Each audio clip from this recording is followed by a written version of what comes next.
Welcome to Willow Healing Matters, the podcast. We are so excited to have you joining us on this journey where we explore different ways to empower your soul, whether it's healing in your kitchen or all the way up in the corporate world. Come with us as we look into different ways to heal your mind, body, and soul. Are you looking for an afternoon boost to support you until the children go to bed or to get through that evening meeting? Why not reach for a cup of ceremonial cacao? It will boost your energy, reduce your inflammation, and also allow you to go to sleep at a decent hour. For more information on how to grab your ceremonial cacao, check out the link in the show notes for 10% off. Hey everybody, it's Catherine Cristani with another episode of Willow Healing Matters, and today I'm joined by the beautiful Amber Abila. So she helps women stop binge eating and overeating by rewiring their brains so they can feel normal and in control around food for good. After years of trying everything from therapy to intermittent fasting, nothing worked until she learned about the psychology of habits, which led her to losing 30 pounds, eliminating food noise, and gaining her life back. Amber now walks others step by step through her process in her signature Confident Eater program, as well as in her podcast in the top 2% worldwide called Become a Confident Eater. So a big welcome to the show, Amber. Thank you for having me on today, Catherine. I'm excited to talk about all things food and binge eating with you today.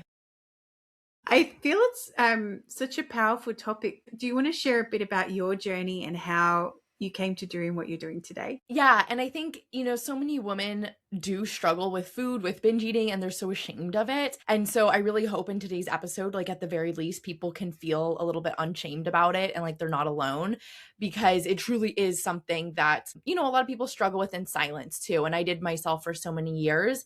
My journey started when I innocently decided to lose some weight. I decided, okay, I'll download my Fitness Pal. We'll start tracking my calories. It's going to be as simple as calories in, calories out. I'll just eat less, move more, which is what a lot of us are taught.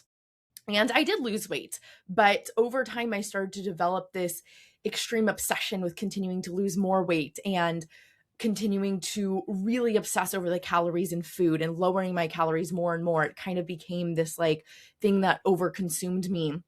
And after a while, I started getting these really strong cravings for food. And this is how binge eating starts for most people, is there's usually some sort of diet, some sort of period of restriction that kind of kicks it all off. And what I later learned, what's happening in our brain then, is our brain is perceiving that a famine is happening on planet Earth, that food has just disappeared. So we better get as much of it in as we can when we have the opportunity to.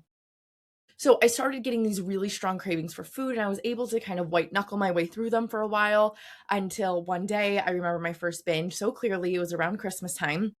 I snuck downstairs to the kitchen and I promised myself I would just have one cookie. But I had that one cookie and then I said, screw it, I'm just going to keep going. And in a way, it almost felt like it was partially a decision, but partially I just felt so out of control. Like I was out of my body and it was just like I was a ghost and I was just eating another and eating another and another.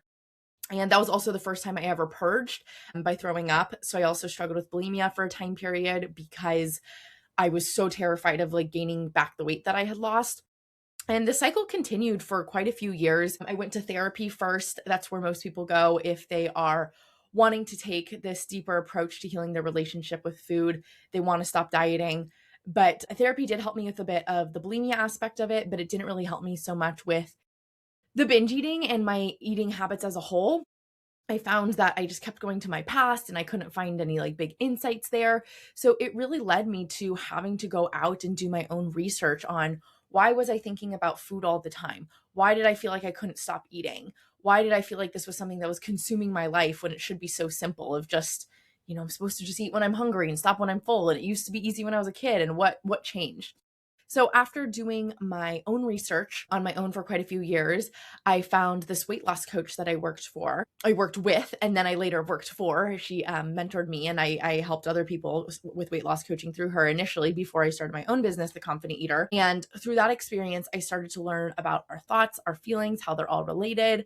I started viewing binge eating as a habit, which really simplified my recovery. And then later on, I also started doing more research on nutrition and the flavors in our food and how our food system also kind of creates this really hard environment to navigate where the foods itself also make it harder to not overeat on them. So it can be a big thing for most people when they're restricting that starts the binge eating, but then also when they binge on these foods that have a biological effect on us that make us crave more, we get into this habit cycle that can become really hard to stop if we don't understand what's going on. Yeah, and I love that you covered so many elements there, because there is more than just, why am I craving this food and why am I, and I know from my experience, I went through this period and I just wanted chocolate. And I was like, why do I want chocolate so badly? But it was actually, I didn't have enough magnesium in my system. And when I rebalanced the magnesium, the chocolate craving mostly went away. Occasionally it comes back when I have my periods and things like that. But it's also, like you said, understanding the habit and understanding, has it become now an addictive kind of habit, or is it your body's just calling you to do something, and having that contrast in there. And then you've got the emotional layer. I was talking to a guest, I don't even know how many episodes ago, but she was saying that often when she works with people and shifts guilt, like even the guilt around eating and having these issues, the weight can drop off too, because sometimes it's that subconscious programming that leads us to want to binge eat in the first place. Yeah. So I'll share a really interesting study first about, I love that story that you shared with the magnesium and how our body learns to source nutrition. So most people, Americans, probably Australians in the modern world, are not getting their necessary vitamins and minerals that they need. I mean, you think about it, we need, thousands every single day, and we don't have to get them all in one day, but we have to get them in over a period of time. Otherwise we get a deficiency. And most of us are eating so low nutrient dense food that we're not getting the food that we need. And the most famous study around something that's called our nutritional wisdom, which is this idea that our bodies actually know what they need, was the Clara Davis study. It was done quite a while ago. And what she basically did is she took a whole bunch of toddlers in an orphanage, and they were newly weaned. So they were just starting to eat food for the first time. These are really young kids. They have no prior experience with dieting, of course, or, nutritional knowledge as we think about it. And what they did in this experiment was she instructed the nurses to give them a wide variety of, it was like 40 or 50 foods, something like that, every single day for each meal, and allowing the kids to self-select what they wanted with no guidance. No one said, oh, you should start with your broccoli, or you can't get the cake until you finish this. Now, these were all whole foods. I should make that distinction too. They were not serving them cake and ice cream and chips.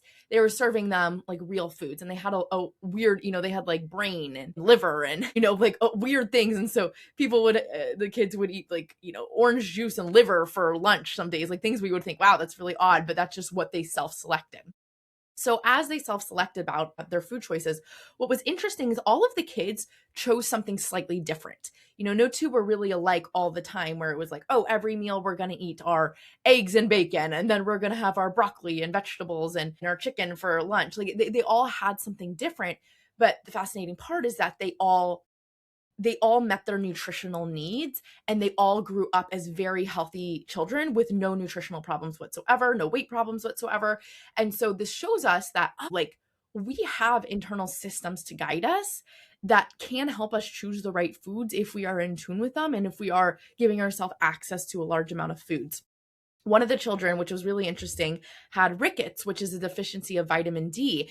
And he actually voluntarily drank cod liver oil most days, which is a big source of vitamin D. And you think about, like a 3-year-old just downing cod liver oil, it doesn't really think, wow, that's kind of weird. And some days he'd have it, some days he'd have more, some days he had less. But he actually ended up curing his rickets on his own, again, just by following his nutritional wisdom. So, that's my favorite study, because a lot of us have it backwards, where we have this idea that there's some expert out there that knows so much about the right diet, the perfect way of eating, and we just need to find it and figure it out and stick to that diet. But that really ignores what our body has had to do for thousands and thousands of years on its own, which is how we survived as humans. We're all animals at the end of the day, which I think we forget. And we had to have a way of sourcing our nutrition. So if we give ourselves a wide variety of things, we can properly get our nutrition, as long as we're really being in tune with it and not kind of out logicking ourselves too much. Yeah, and I feel this is such a really interesting thing because I teach my clients the same thing. What is your inner wisdom or your inner authority telling you when it comes to what your body needs at that moment? Because that's how I eat. I eat intuitively. Sometimes I want to fast because my body's like, no, we just need a minute. We just need to process and let it go. And then other days I'm like, actually, no, I don't want that. I know that's what I bought, but I actually just want a big bowl of salad. And then the next day I'm like, I'm done with salad. I need some protein. I need some meat. Thank you. But it's what does your body want in the moment? And even when I take my vitamins and supplements and things like that, because like you said, even when you eat really well, our food isn't as nutrient rich as it used to be for so many other reasons. There's a whole other podcast. But, I will tune in. Hey, body, do you actually want magnesium today? Hey, body, do you actually want chromium? Do you want colloidal minerals? Like, do you want this extra stuff? And some days it's a no, and that's okay. And the next day it might be a yes. When we learn to discern and listen with our body and our nutritional wisdom, like you said, it's just everything else gets in the way. And sometimes having that other food that, like you said, has the low nutrients, that has the addictive properties and the additives in it to make us addicted to it, our body forgets what it really needs in the process too. Mm-hmm. Yeah, and let's talk about these addictive foods because I think we've all heard like, oh, sugar's addictive, these things can be addictive, but no one really talks about why that is. People will say, oh, you get like this dopamine hit from it, but that's not really the root cause. It's like, well, why are we getting the dopamine hit from it? Why does it feel pleasurable? And that's a question that I've been obsessed with for a long time. It's like, okay, if these things taste so yummy and they're so pleasurable, like why is that? Like, what is the biological advantage to that? So what's important to know is that before about 50 years ago, we did not have the technology to manipulate the food in the way that we do today. The food we ate, we grew it and we did some processing to it. We canned things, we might have fried things, we cut things up, we did different things for storage, right? Like that's been around for a long time. What's also interesting is only up until 50 years ago did most industrial countries start having a major obesity crisis and a big weight problem. That did not exist 50 years ago. And, we can talk about emotional eating. This is a whole nother topic. I think emotions tend to amplify some of these problems, but I'm a little bit different in where I don't believe it's actually the root cause for most people, because if emotional eating were the root cause, people would have had large weight problems for all of human history. And that's just not the case. People dealt with a lot of hardships 50 years ago too, but they didn't have the same weight issues. So we know that there's got to be other factors going on beyond just the emotions. Plenty of people had trauma. People were not in therapy the same way that they are today addressing their trauma, which is amazing. But, it's like, okay, something else has to be going on here.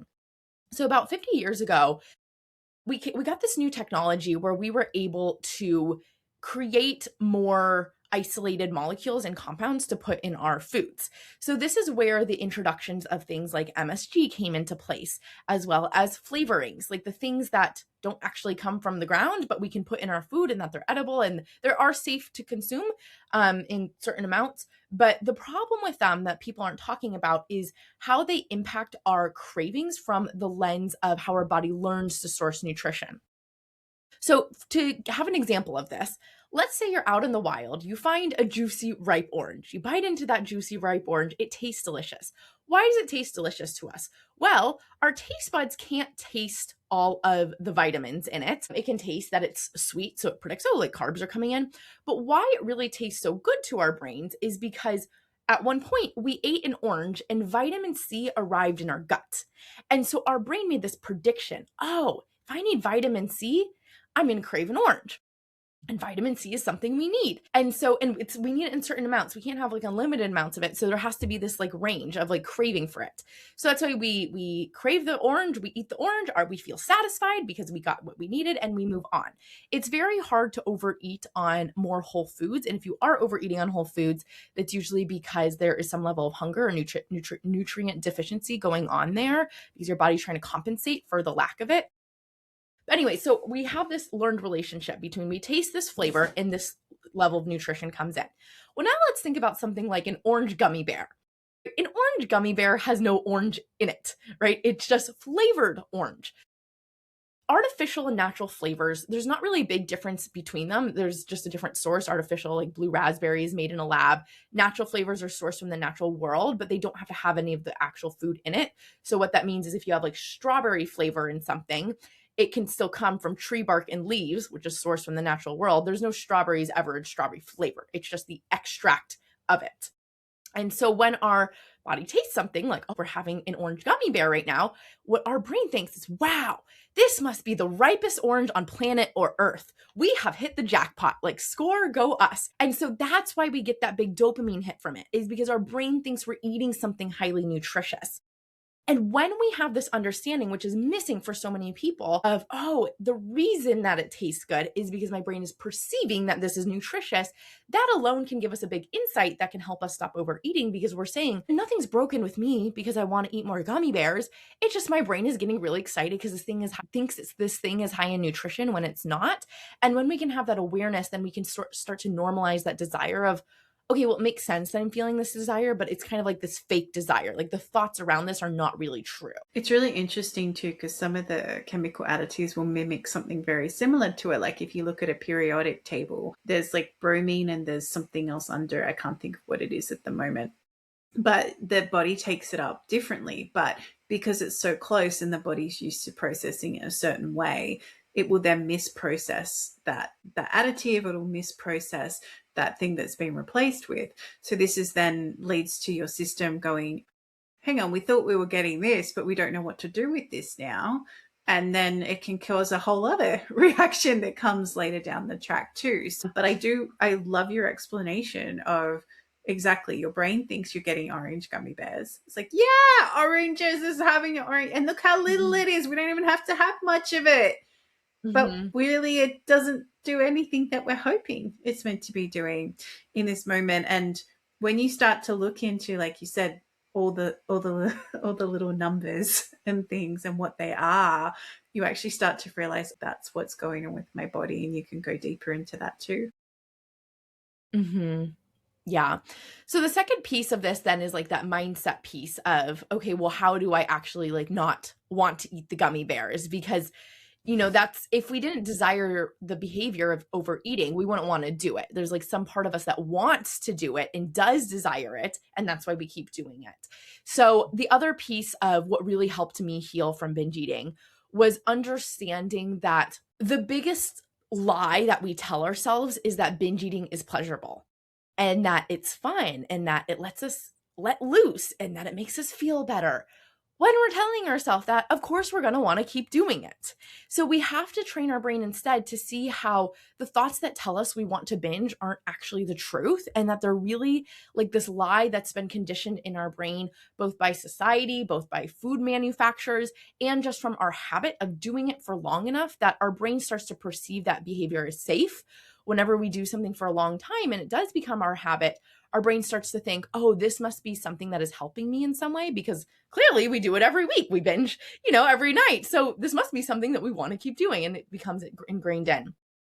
So something that I do with my clients that really works for this, and I do this, I'll have in the show notes a guided audio. This is a guided audio to help you stop a binge in its tracks. So it's something you can listen to. It's something that like I so wish I had. And it helps walk you through reminding yourself all of these things around how it's not pleasurable and it's not something you actually want to do.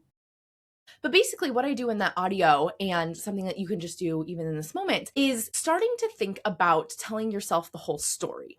So what most of us do is we tell ourselves chapter one. Chapter one, we eat the chocolate. It's so delicious, the end. But most of the time, that's not always how it ends. It's usually, oh, I start eating the chocolate and then I feel this overwhelming desire for more. And then I want to eat more and more and more and more of it. And then I have, 3 chocolate bars and I'm feeling so bloated and stuffed and guilty and it ruins my day. That's like the reality of what happens sometimes. And that's not to say it's going to happen all the time. Like it is totally possible to have a little bit and move on. But we want to tell ourselves the reality, especially when we're talking about binge eating here, which is like the large consumption of food. I almost always knew when I was going into a binge. It was not something that happened like accidentally. It was usually like, well, there was a moment where I'm like, you know what, I'm going to do it. Like it was a split second decision, but there was a decision there nonetheless. So we want to tell ourselves like the whole story of how it's actually feeling. And then we also want to tell ourselves the whole story of the other side, which is if we don't eat the chocolate, right? In our brain, we say, oh my gosh, that'd be such a miserable experience. It's going to ruin my day if I don't have chocolate. But we don't tell ourselves about the part that's going to feel good, where we feel lighter in our body and we feel more energized and we feel proud of ourselves for breaking that habit. Those are the parts of that story that we want to tell ourselves about and really giving your brain a clear picture on it. So I use visualization a lot with my clients, which is just this act of clearly painting a picture in your head. Research has shown that almost all the time, our brain cannot tell the difference between something we imagine in depth and reality. So they've done studies where people have imagined playing piano for a month, and then they've had people who have actually played piano for a month, and they show the exact same skill level improvements or comparable in their piano playing skills. So that shows us it's like, oh, our brain is so much more powerful than we can imagine, and is really important of what we're telling ourselves, what we're picturing ourselves. And so we need to start telling ourselves a new story around food and binge eating, around that it's not this fun, amazing thing, and that it's actually causing us a lot of harm and a lot of pain. It's ruining our life. And it sounds dramatic sometimes, but like that is the truth of what binge eating is doing and all the stress it causes in our body. And when we tell ourselves that truth, it becomes easier to stop the habit. Yeah, it's like switching the perception, right? So like changing how you perceive the act and actually helping your brain create those new network pathways so it can step out of that habit rather than get stuck in it. Mm-hmm. Yeah. And for those who are listening and they're like, how do I know I have a binge eating issue? Because sometimes we tell the little lies to ourselves. What are some signs that people can look out for that might be, little red flags happening in our lives? Excellent question, Catherine. And this is one that people always wonder. And I honestly went back and forth for a long time on, should I call myself a binge eating coach or an overeating coach? Because it kind of all is in the same category to me.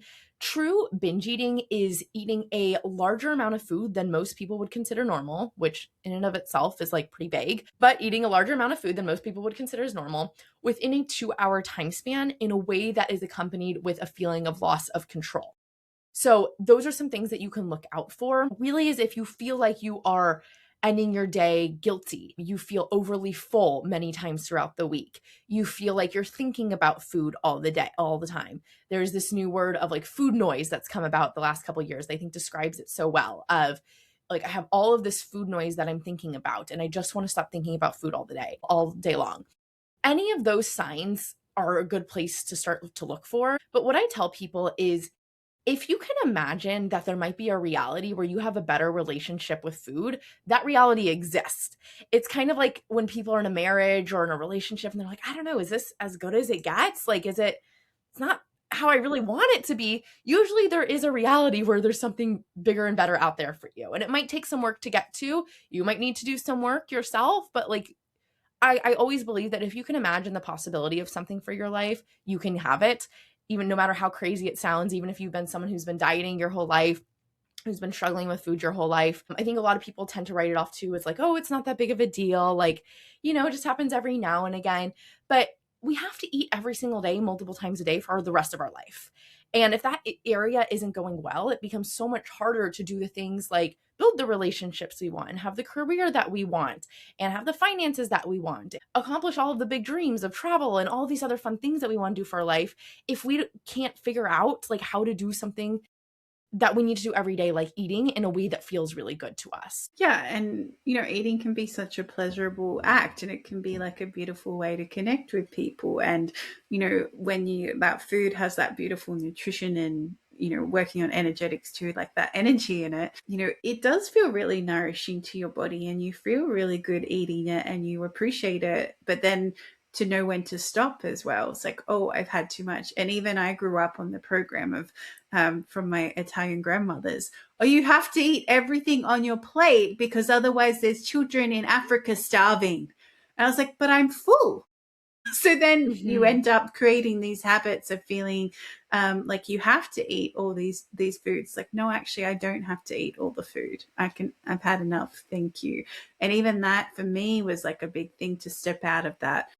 Not binge. Well, it was binge eating because it was making myself eat more than I actually wanted to eat, and but from a different point of view too. So there's catching yourself in those moments and realizing that, it doesn't have to be me. I can change my perspective on that, and I can put the boundaries in for myself and for other people as well. I don't know. I find family, and being in an Italian family, the grandparents are always like, eat, eat, eat. And you're like, no, I don't want to. Yeah. Yeah. No, I've heard that from a lot of people with Italian relatives and backgrounds. And, I find a lot of times people in that situation, not everyone, but a lot of times people who grew up in that situation, their parents were either dieters themselves, struggled with weight with themselves. And so they have this food scarcity mindset in that way. Or maybe they actually did grow up with food scarcity. Like the people who did truly not have enough growing up, their brain is predisposed to being hypersensitive to a lack of food as a survival response. It's something we can unlearn and we can change. But just knowing that if you have come from a background of food scarcity, or your parents came from a background of food scarcity, that's just their brain trying to protect them. And starvation was a very real threat for the large majority of human survival. It is only, again, in like the last 50 years that, and there's still starvation all over the world, but that like we've had to deal with the overconsumption of food. It also makes me laugh when people, that thought of like, well, there are still people starving. Like, therefore, we need to overeat and make ourselves fat because other people in the world are starving. It's like, that's not really how it works. We can't ship our leftovers of 3 bites of rice over to Africa. Like, if we're really concerned with food insecurity, it is a big problem. And I don't think we should ignore that. But there are other ways that we can do that. Donating money, donating time, donating groceries, things that will actually help that problem. Us overeating at dinner does not do anything to help, with anyone's food insecurity. Yeah, 100%. But I just felt to bring up that example. And I'm glad you said it's not just me, it's all the Italian families. But you're right, because there was starvation, because a lot, like my grandparents were in the war, like there was that issue around, having enough food on the plate and that sort of thing too. And it's funny, and this is just something that we've noticed has helped, because we got chickens and we have a compost. We don't feel as guilty not eating all the food, and it almost kind of helped us as a family shift that kind of need to eat, because we're like, oh, well, if we don't eat it, then the chickens get to eat it, or it goes to our compost and then we'll get to use it on our garden again anyway. And I know it's not what you do, but I found it's just a different way, like another way to shift that habit, another way to find a new perspective, and another way to shift that mindset around when it comes to food. I love that. That's a great strategy. I think everyone should compost more. I also have a background in environmental studies, so a bit of a different career path if I were to take that one. It is something, I think sometimes with our values, we want to feel like we're not being wasteful. And so sometimes that can lead us to overeating, to finishing our plate when we're not really hungry for it anymore.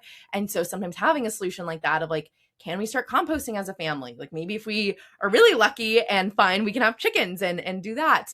Finding like little solutions of what you can do to still be in line with your values of not being wasteful around food, while also being in line with your values and wanting to respect your body. Yeah. And that's such a beautiful contrast you brought up there too, because it is, how do you fit your values into creating these new habits for yourself, which are going to be more nourishing, but also shifting the perspective and shifting the habits that you've been in for who knows how long. It could be 20 years, could be 10 years, could be 5. It doesn't matter. Often, sometimes the habits that we create, the worst habits we have are sometimes the ones that created the fastest as well. Yeah. Yeah. And as we start to finish our time together on the show, Amber, I asked the guests that come on the show, if you could heal or change something in the world, what would it be? I think, as I mentioned at the beginning of the episode, to help people feel less alone in this, shame keeps us so hidden. I think shame is like this deep, dark cloud that keeps us tucked away. And I sometimes call it the shame bubble, where when we're in the shame bubble, we just like can't see a way out. We just feel trapped in it. And so the first step, I think, for a lot of people is like getting rid of the shame around this. I like to remind people that, there's a lot that we've been taught about food in our bodies, especially as women. But at the end of the day, all that's happening when we're binge eating is we're eating food. Like, no one here is killing puppies, taking candy from a kid. We are just eating food, and that's nothing to be ashamed of. It might be more food than your body needs, but it is something that is also fixable. It is something that you can change, even if you've been in these habits for 60 plus years. I have clients who have been in their 80s before, and like, they are my favorite because I love that they have decided for themselves that it's not too late for me, that I can still make these changes to myself and it is still a worthy cause. So it's not too late. Science has shown that our brains can change at any age. Now, the earlier that you address it, sure, it might be a little bit easier to do it, which is also why I recommend people get help as soon as they recognize that this is something that they want to change. But you can change at any point in time. And the first step is like really acknowledging that for yourself, taking away the shame and starting to bring in some compassion for what you've gone through and what you are going through, and allowing yourself to get support through that. Beautifully said. Beautifully said. And also, it's never too late to change. You can change like right now listening to this and go, oh no, I want to get support. And that's the whole point. That's why people like Amber exist in this world, and they can support you through whatever it is that you're feeling really stuck with. And if people do want to come find you, Amber, where is the best place to come and check you out or connect with you? Yeah. So I would first start with my guided audio that, again, I mentioned will be in the show notes to help you stop a binge. That's just like a really good actionable tool and also gives you a bit of an intro to my work and my approach. If you're interested in finding my podcast, it's called Become a Confident Eater. And you can also find more of my socials, information about how to work with me in my Confident Eater program on my website, theconfidenteater.org. Beautiful. And I will definitely make sure all that information is in the show notes for everyone, so everyone can connect with Amber, or just follow her and see what she's about if you want to know more, because it's always nice sometimes to go into somebody's world and hear all the beautiful things that are in Amber's head, because I feel like we've only just scratched the surface of all that knowledge that's happening for you that's in there. So if anyone is listening and you enjoyed this episode, please feel free to like, subscribe, or share. Feel free to follow myself or Amber. Amber, thank you so much for giving us this insight on just that, you can change at any point, but also that binge eating doesn't have to be a thing that causes us to hide in shame, and that you don't have to do it alone. Yeah. Thank you so much for having me on today, Catherine. My Virtual Obsession, my romantic thriller, is now available on Amazon and other online retailers. This book explores the intersection of loneliness, love, and how chasing perfection through technology can lead to fantasy and reality colliding. My Virtual Obsession out now. Thank you for listening to Willow Healing Matters, the podcast. We have so much love and gratitude that you have taken the time out of your day to empower you on your healing journey. The views shared by the person being interviewed might not necessarily reflect that of the host and should be used at your own discernment. Trust what resonates for you and follow your heart and soul guidance. If you have any underlying medical conditions or mental health issues, please consult with your healthcare provider before pursuing any of the recommendations. Likewise, you can always contact the person being interviewed to find out more information. This can be found in the show notes. Remember to activate, align, heal, empower, and find love in everything that you do.